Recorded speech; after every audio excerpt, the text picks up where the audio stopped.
Hello everyone, Rahul Sharma this side from Equity 99. My dear subscribers and my followers, very warm greetings to all of you and to your family. I hope that you all are very much safe with your family and having a good time.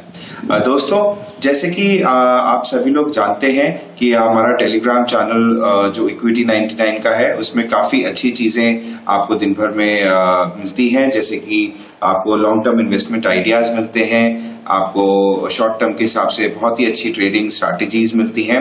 इसी के हिसाब में हम लोग ने आज का ये जो वीडियो है मैं इसमें आपको कुछ बेहतरीन जानकारी देना चाहता हूँ, कुछ बढ़िया परफॉर्मिंग सेक्टर्स की और एक स्टॉक की जो कि हमें लगता है कि आगे आने वाले समय में काफ़ी अच्छा परफॉर्म करेगा। आप जैसे कि जानते हैं कि अभी जो स्टॉक मार्केट की जितनी भी लिस्टेड कंपनीज हैं वो अपनी क्वार्टरली रिजल्ट्स शो करती हैं, और ऐसे में जो अभी लास्ट क्वार्टर जो मार्च में एंड हुआ है, जिसको क्वार्टर फोर्थ फाइनेंशियल ईयर 2020 का बोलते हैं, उसमें बहुत सारी कंपनियों में जितनी भी लिस्टेड कंपनीज हैं उन्होंने अपने क्वार्टर रिजल्ट शो किए। इन सभी कंपनियों के बीच में हमें लगता है कि कुछ ऐसे सेक्टर हैं जिन्होंने बहुत अच्छा नंबर अपने दिए हैं, जैसे कि pharma sector and cement sector. जो सीमेंट मैन्युफैक्चरिंग कंपनीज जो है वो काफ़ी अच्छा उन्होंने रिजल्ट्स अपने घोषित किए हैं मार्च क्वार्टर के लिए। इसमें हमें कुछ जो कंपनी सीमेंट सेक्टर में है, जैसे कि एसीसी सीमेंट्स, अंबुजा सीमेंट्स और श्री सीमेंट्स, अल्ट्राटेक सीमेंट्स और जेके लक्ष्मी सीमेंट, श्री दिग्विजय सीमेंट, गुजरात सिद्धि सीमेंट्स, ये सारी कंपनियों ने बहुत ही अच्छे अपने रिजल्ट शो किए। अब इसमें जो ऑब्जर्व करने वाली बात है वो ये है कि क्वार्टर वन जो अभी चल रहा है, जिसको हम कहते हैं कि अप्रैल, मई और जून का क्वार्टर, इसमें हमें पता है कि आने वाले समय में हमें जो नंबर शो मिलेंगे क्वार्टर वन के वो काफी खराब मिलेंगे, और जो क्वार्टर टू आएगा जो कि सितंबर में चालू होगा, तो उसमें हमें पता है कि वहां पे जो नंबर्स आएंगे वो क्वार्टर वन से बेहतर आएंगे। उसका एक रीजन है क्योंकि जब क्वार्टर ये सारी चीजें कंप्लीट हो जाएंगी तो उसके बाद में सभी इंडस्ट्री और सभी बिजनेसेस चाहेंगे कि वो ज्यादा से ज्यादा बिजनेसेस में कर पाए, और मुझे लगता है कि जो फाइनेंशियल ईयर 21 का जो हाफ ईयर फिगर थे, जो पहले हाफ ईयर के जो फिगर होते हैं वो नंबर्स काफी खराब जाएंगे, और जो सेकेंड हाफ ईयर होता है उसमें हमें नंबर्स काफी अच्छे मिलेंगे। अब आते हैं सीमेंट सेक्टर पे। देखिए, सीमेंट सेक्टर के हिसाब से इंडिया जो हमारी कंट्री है वो एक बहुत ही बड़ी लार्ज प्रोड्यूसर है और वर्ल्ड में सेकेंड नंबर की मैन्युफैक्चरिंग के उस पे आती है, जिसमें कि हम देखते हैं कि जो जेके सीमेंट कंपनी है वो एक बहुत ही बढ़िया कंपनी है जिसको सिंघानिया फैमिली ने प्रमोट किया था, और कंपनी जो है वो वाइट और ग्रे सीमेंट की मैन्युफैक्चरिंग करती है। अब इसमें हम ग्रे सीमेंट की बात करें तो ग्रे सीमेंट की इनकी जो टोटल प्रोडक्शन कैपेसिटी है वो करीबन 15 मिलियन टीपीए की है, और जेके सीमेंट जो है वो सेकंड लार्जेस्ट मैन्युफैक्चरर है व्हाइट सीमेंट के अंदर। इसमें अगर हम देखें तो कंपनी का जो टोटल प्रोडक्शन कैपेसिटी है व्हाइट सीमेंट का वो है 0.6 मिलियन टीपीए का इंडिया के अंदर, और यूएई जो मिडिल ईस्ट है उधर भी उनके जो प्लांट है उसमें उनकी जो प्रोडक्शन कैपेसिटी जो है वो 0.6 मिलियन की है। अब अगर हम इन दोनों नंबर्स को अगर मिला देते हैं व्हाइट सीमेंट की प्रोडक्शन कैपेसिटी का, तो तकरीबन 1.2 मिलियन टीपीए की इनकी टोटल कैपेसिटी है प्रोडक्शन की व्हाइट सीमेंट के लिए। अब अगर हम बात करें कि व्हाइट पुट्टी, जो हमें पता है व्हाइट पुट्टी जो यूज होती है, इसकी जो टोटल कैपेसिटी इनके पास प्रोडक्शन की है वो करीबन 0.9 मिलियन टीपीए की है, जो कि काफी लार्ज क्वांटिटी होती है। और इस कंपनी जो जेके सीमेंट है इसके टोटल 8 प्लांट्स हैं, जिसमें कि 4 प्लांट राजस्थान में है, 1 प्लांट हरियाणा में है, 1 प्लांट मध्य प्रदेश में है, 1 प्लांट कर्नाटका में है, और 1 प्लांट इनका यूएई जो कि मिडिल ईस्ट है वहां पर है। अब अगर कंपनी के सीमेंट नॉर्म्स के बारे में बात करें तो कंपनी के पास में जो पावर जनरेशन की जो कैपेसिटी है वो करीबन 125.7 मेगावाट की है, जो कि काफी बड़े नंबर होता है।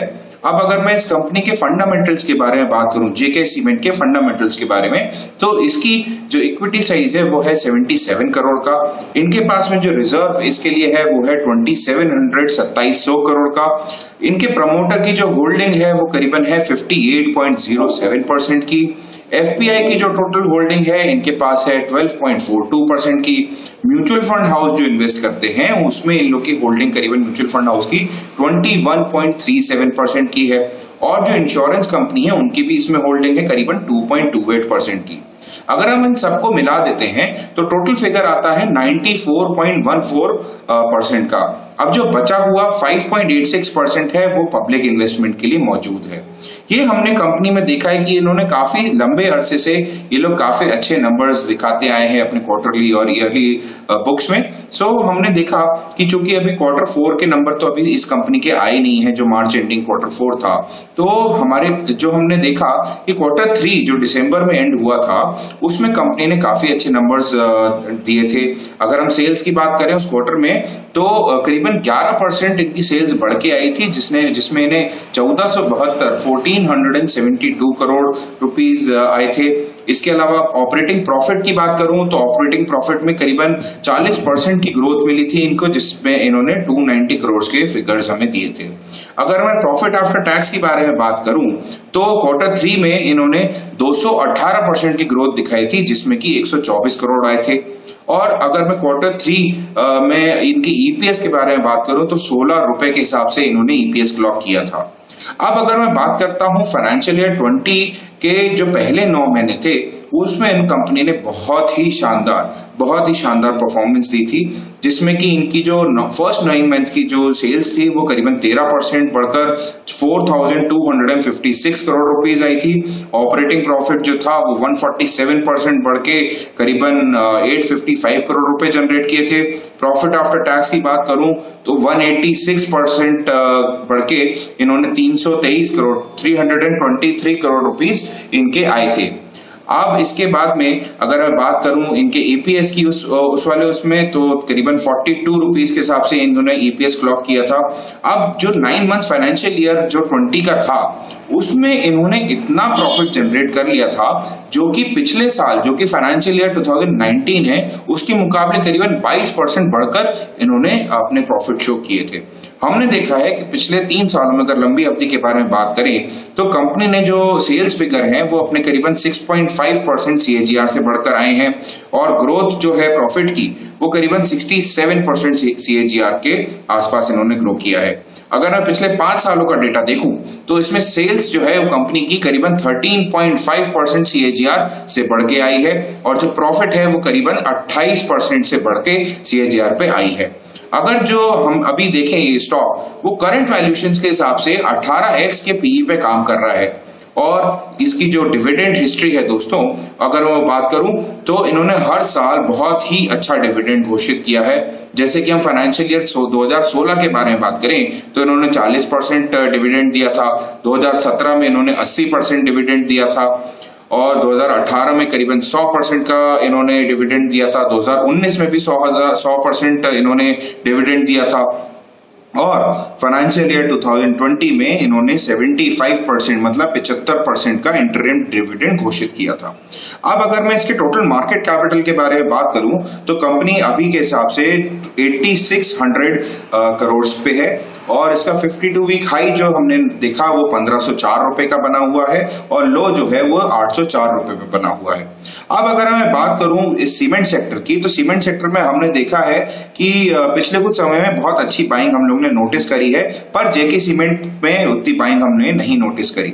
तो हमें लगता है कि जैसे ही इनके क्वार्टर रिजल्ट के नंबर आएंगे जो कि हमेशा हर साल इन लोग के दूसरे सीमेंट कंपनियों के मुकाबले काफी अच्छे नंबर्स आते हैं, तो हमें लगता है कि वहां पे बाइंग अपॉर्चुनिटी बहुत अच्छी बनेगी। और कंपनी ने पिछले 2-3 सालों में बहुत ही अच्छे नंबर्स पोस्ट करे हैं अपने वैल्यूएशंस के और रिजल्ट्स के। सो हमें लगता है कि इन्वेस्टमेंट जेके सीमेंट में इस टाइम पे एक अच्छी अपॉर्चुनिटी है। सो हमें लगता है कि ये यहाँ से काफी अच्छी ग्रोथ दिखाएगा।